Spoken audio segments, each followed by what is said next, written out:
I've never done a Brecht play before. Now is the time for him. I feel like now is really the time for his ideas and his questioning, his challenging things. So I'm very excited.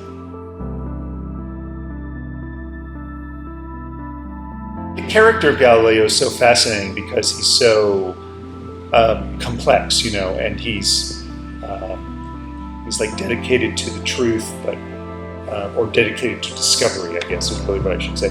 But at the same time, he's he's willing to sacrifice his family for that.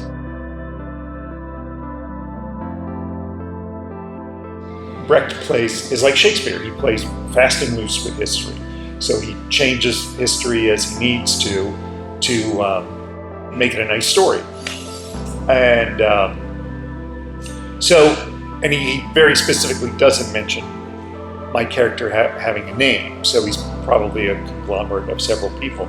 And yet, at the same time, there is something in the research I did, the actual person who was the inquisitor for Galileo, whose name was Vincenzo Maculani. He had some interesting things. He was a cardinal, and so he could have dressed in the fancy red, scarlet robes and hats and things like this. But he was also a Dominican, of the Dominican order, and he chose to wear Dominican robes, so the white robe with the black cape, so he sort of like stood out from other people.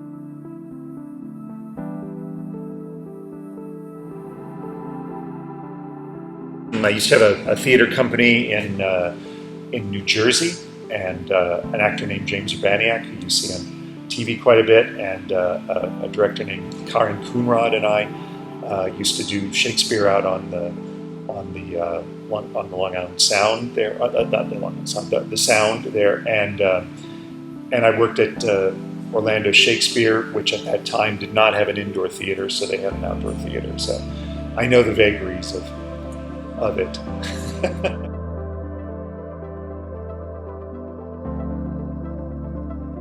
Galileo is an artist. He sort of reacts.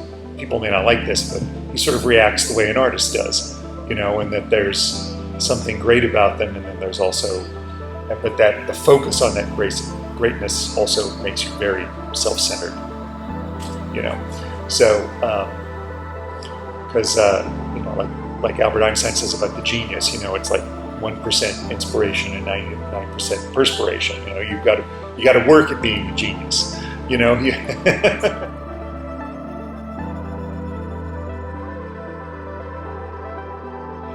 It's not about who's right or who's wrong, or it's not about a triumph there. It's more about there's the science, and then there's who does what with it. And that's what I think it's so important for now.